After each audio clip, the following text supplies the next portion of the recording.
Hey YouTube, it's Rob Van Dyke speaking. I'm living in a home here still on a patio. Since I saw some video about people with Fialko syndrome, I thought that wow, I can share my testimony about fetal alcohol syndrome as well, because I myself was affected with fetal alcohol syndrome.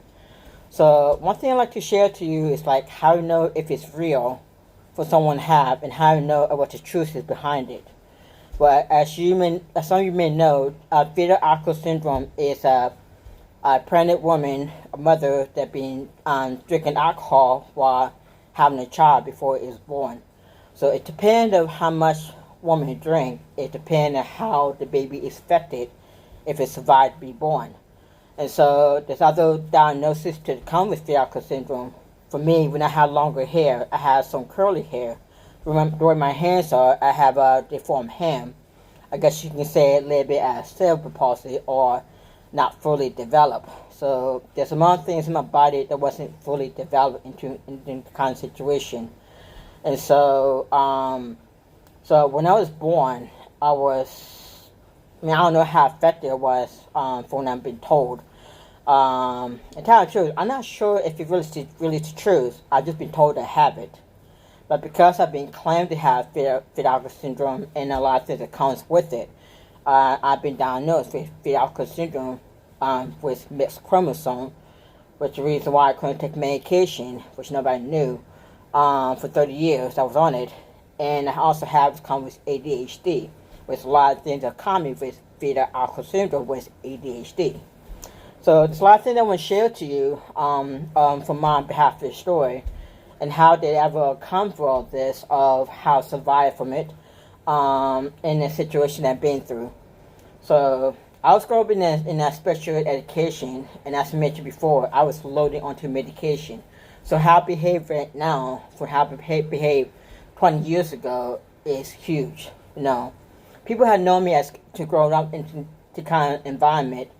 Some people were amazed at what kind of major change they made, how the foreman, they understand how to talk and everything, that everything seemed just so real. So some environment that I've been linked to into disability environment, people that have fetal syndrome or Down syndrome or autism, physical and mental handicap. It was a tough challenge trying to understand what life is, because I didn't understand where my head is at for those that are being addicted to drugs, through alcohol onto addicted to other things. It is challenging to understand what reality is.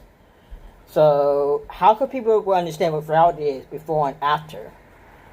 But for people that are addicted to drugs, compare what when they were on drugs to compare what's after, there could be some major difference there, right? Well, when it comes to a fetal alcohol syndrome, technically, where I come from, being in a group home environment and everything else like that, people thought that was the life they're going to be living to. I'm going to be born into this world, grow up, be taken care of by someone, and then die as known as a retarded person. So, I think it's so important for me to share about this, because I don't believe it's a diagnosis that point to know who people are. You can try to challenge me any other way of what disability is, but because I have lived through it, I can tell you of what I've been through. And the hard thing about life is that unless you've been living through what it is to be a retarded person, you don't know. So from the beginning of the first question, how do you know if someone have disability, which means the fetal alcohol syndrome? Well, I have some pictures here that I want to show you. This is my first girlfriend when I went to school, Sixth Rock Preschool, and she died in 2003. I still miss her, and I consider her as the first love of my life. And it was a really tough challenge to understand what memories are. When she's gone. But back when I was growing up, and I know she passed away, it does really haunt me of how I feel about her after she died. Just the only thing that kind of understand that she was here. And I do remember that I love her and I do miss her. So another thing is that this is the other picture since I was about maybe 9 years old. This is how I am back then. this is how it looks right now. Now, for me, when I was on medication, my body didn't change much. So compared to how it looks right here to compare I am now, you'd be adjusting how much different it would be. This is me holding my niece 24 hours after she was born. That was me about maybe 15 years ago.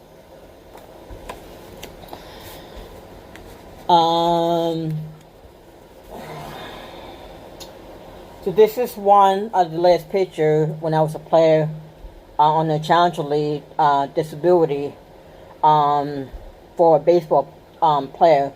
We all have the kind of diagnoses of different kinds of disabilities. We have there's some other picture through Challenger League that people that were then handicapped or have other physical or mental needs. And this is one of mine when I was a kid, I guess, somewhere in high school. And this is me when I was playing for softball, Special Olympics. So this was about maybe 8 years ago at least that I played on the team. And this is a picture of me when I fractured my ankle and I was on crutches. And those are the things that happened to my disability environment, living situation. Compared to living into trying to feel of the lifestyle that I'm trying to live into. This is one picture of my friends when we went out camping. Fortunately, I don't think I'm in the picture. I just taking a picture of it. And this is one of the day when my sister got married.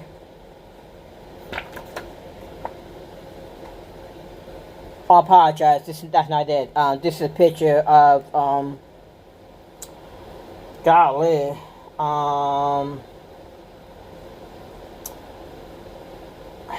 It was during what's called Success Program. I think we may be the only one that have it here for disability after they get out of high school, and that's me from 2001, I believe.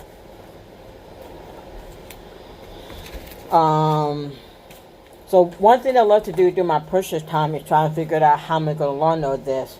So this was all in a situation when I was on medication. And so trying to random how to understand how to try to learn. I just couldn't complete everything when I tried anything other than maybe just a few things here and there. So this is one thing I tried to learn to do from time to time to learn Korean writing. It's called Hangul. And things I love to run. Later realized under my dad. This is one of my running shirt thing to when I was running into fundraising to a step group called Sabbath Recovery. Sadly, I got kicked out 2 of them, so I had to think of what my product going to be from here. And for a bunch of Credo places I went to, and here in February in Washington, New Jersey, one time into Credo 22. And this happened when I was a believer in Jesus Christ. And so all this picture of what you're seeing for how I am today, is this really the right thing to do to treat people into this kind of behavior situation? Well, the only thing I can tell you is that we don't have an answer what is trying for helping people with disabilities. I myself got screwed up by a lot of people, as well as some people that are trying to do the right thing for me. And I'm telling you right now, I don't think it's important to learn how to take care of people's problems. Which have to say, group home, nursing home, those kind of situations. But again, I'm not the kind of person you can get advice from. And of course, not everybody going to agree or what I'm going to say. But during my journey since I was 5 years old, I fight as hard as I can to try to understand of who I am. And I couldn't have done that until 32 years later. And that's when I chose to be off my medication. So I've been 2 years sober from taking medication, almost 2.5 years, approximately 2.5 years. And let me tell you, it just feels so real. So whether people are seeing my behavior, if I have fetal alcohol syndrome or not, the other thing that I can say is that this is who I am, and this is how I've been grown to be. And I was very lucky for the calling I made to keep trying when I was 5 years old in South Korea, before not long before I adopted. That this is what meant to be, what trying is all about. So the only thing that I could say is that people raised it through disability environment, that I don't believe that we should treat them as if this is Disney World. But again, I may not be the best person to judge about this, because at the same time, like, you don't know what people have to go through. You don't know what's in their head, or what their beliefs are, or what their motivation is at. I think the guys have planned for me of how I build that kind of motivation, but I haven't learned to understand how to grow into all this kind of environment from who it was like this. I don't know if I ever feared that it should be meant to be for me to live in a challenging environment, saying this is who I am. Because at the end, I think it's more important to understand of who I become than live in an environment where I feel like that it's just like Candyland. So it's important to have people dress up as puppet and say, this is what it is to have fun. Again, I can't be a judge to all that, because I believe it's more important to teach people what trying is all about. I think the rules should be applied for all of us, and we all can be in this kind of situation if we give up trying for years. And so, all I have to say is that if I haven't tried all this time, I'd probably be dead, 15 years ago, as a diagnosis for what they said. But because I stayed to understand the true self of who I am now, one thing that I find amazing through my journey in 2 years is that I find a lot of things I can do, a lot of things I love to do, and what I feel like it's meant to be. So, as I continue to change or grow from here on, I still undecided at this moment and just exploring my options. So, it's kind of feel like I've been 18 2 years ago, but it kind of feel like I still haven't got out of high school yet. And so, it's your vision what it's like when you were in high school, and how you need to learn to figure it out to either go to college, have a job, and everything. The other thing that I can say that there's a lot of mixed motion of how I'm trying to understand about life and how it feels empty of what trying is all about. So if you ever think about trying to, put gas in your car, but gas allows the car to run, I feel like I just kind of be running on empty gas in the tank. I just keep pushing and pushing and pushing it forward. And so, the only thing that I can say is that if you have family members or friends with disabilities, you can do two things. One, you can teach them to try and keep on trying until they get it. Or you can take care of them, allow them to keep feeling as they get older. And so, how a situation is what someone else's head. I don't believe it's our right authority to judge someone what we think is right for them. And so I feel calling to be a teacher for disability voluntarily. As you guys have seen what Karate Kid is all about, from Mr. Miyagi and Daniel, that been Daniel being taken care of by Mr. Miyagi, and while his mom is at work. I feel like taking that kind of lead, but I also believe that there's a responsibility at how to take leadership, like Mr. Miyagi had done. And so, my goal is to teach someone how to take leadership of what's in their own heart to do. So even if I teach someone the responsibility, I feel like that whether I teach them, they need to follow their own path of what's right for them. So if there's 10 different ways of them to decide what to do from there, they can either choose one of those choices, or they can find their own path or will allow them to be successful for them. So during the 2 years of diagnosis with fetal alcohol syndrome and who I am today, I couldn't believe how to overcome it, to be a singer, be a songwriter, be a dancer, be a joker, and how I make animal noise. It's just amazing how to get people to laugh, from making dog noise, chicken noise, to making dog. Oh, that's a wolf. I'm sorry. It's kind of some joke that I had, but I kind of play along with what I'm doing. But yeah, for making chicken to making dog. How about to making wolf? Oh, or other situation as in trying not to be too loud because it's late during the nighttime. But anyway, I feel like that in my journey, I feel like that this is my testimony of how I move forward from here. And because of the trouble I've been through, I've had a lot of people set me up for the wrong reason. I feel like that this is not only my testimony of my life, but how I can try to encourage other people saying that just because people were diagnosed with this kind of situation, it doesn't mean that's how they deserve to live. So once again, I believe it's much important how people need trust in self to understand what the diagnosis is.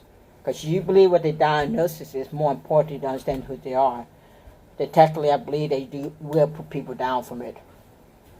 So again, it's the right thing to try to treat them into a disability environment. Sometimes I believe you need to look at the option set of what could happen or what couldn't. Let's say that someone will finally understand what the truth is. Are they going to commit suicide? Are they going to feel sorry for themselves by drinking and doing drugs? Or will that tool they're going to learn will allow them to be successful like I've been through? Being a songwriter, making ammo noise, telling jokes, doing drums, and so many other opportunities out there that I haven't quite explored yet. And so, by law, when you're 18, you're legally allowed to make your own choices, no matter what everyone else has to say. And by law, if people don't want to take medication, you can't force them to take medication. And sadly, I've seen that a lot happening into behavior health and how abusive a lot of staff are. So I'm not saying that you shouldn't take medication. I hope you understand that. What I'm saying that people need to understand what the choices is, what the consequences could happen, and how it could affect them down the line. And another thing I have to say that when I was on medication, if you know what isolation is, my isolation was to, when it comes to the next day, I had to learn everything all over again. Next day after that, learn everything all over again. So technically, when I'm saying that I wasn't learning anything every day much, and however I tried to learn until I was off my medication, it's really harder how to process it because everything is the same day after next for 30 years until I was off my medication. And since I was off my medication, I started to learn from my mistake. And one thing I learned how to take leadership to all this is how important it is for me to understand what I'm doing today, what can I learn for tomorrow, what can I learn for during the line to figure out what I want to do from then on. Because I don't believe that it's important for me to live my life for someone to take care of myself. Because I never feel calling wanting to do that at all. And sometimes I think we need to encourage and think to one another, how can we encourage people for the right reason? I'm sorry, I have a butterfly into my ears. And how can we think of what is the right choice to make? Because at the end, when someone's an adult and said, I don't want you to help me out anymore, I think we need to think of it as a privilege of saying that, okay, this is things that I recommend you should do. Allow them to figure it out for their own self. So I'm not saying that, okay, the church should drop off the bridge. They should do it. I'm saying that we need to think of what kind of motivation you need to teach people. There's a lot of people that believe have been damaged of learning, understanding what growing up is all about, and how much they have to learn to overcome it. So the other thing I have to say is that out of all people that have been grew up into a disability environment, mine is a group home and someone to take care of me for the rest of my life, and how I overcome it today. I may be the best motivated person to ever speak for that. And so I'm telling you on YouTube that one day I feel like to be called to be a celebrity. And I wrote 8 songs, my personal song ready, and would love to share it to you when you get a chance. And how my testimony can hopefully encourage others to grow into their callings. So through my situation, yeah, no, I was given second chance to have family into the United States. I was given second chance to have a new life, new beginning. But from where my calling was at, how I need to try to figure it out what's right for me, I had to do that journey alone. And it's not easy trying to get people to understand where my head's at, because I didn't know where my calling's at until I was off my medication. I didn't know, and I had remember something when I was in Korea. So I had the basic issues before I was on medication. Have a lot of tough time sleeping at night time, digging my sleep, and it's actually past midnight right now. So this one example that I have really tough time sleeping. And how I was, thinking a lot of things, and later understanding about breathing meditation that I didn't know back then, and how I feel closer to God through breathing meditation have changed my life forever. And so, all I want to encourage you guys that if you have people with disabilities, try to think of how difficult it is, or how to process.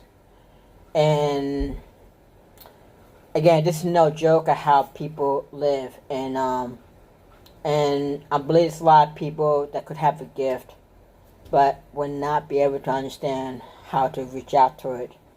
And it's really sad that we're living in a world where some people could be living to this kind of environment, to how I could overcome to something like this,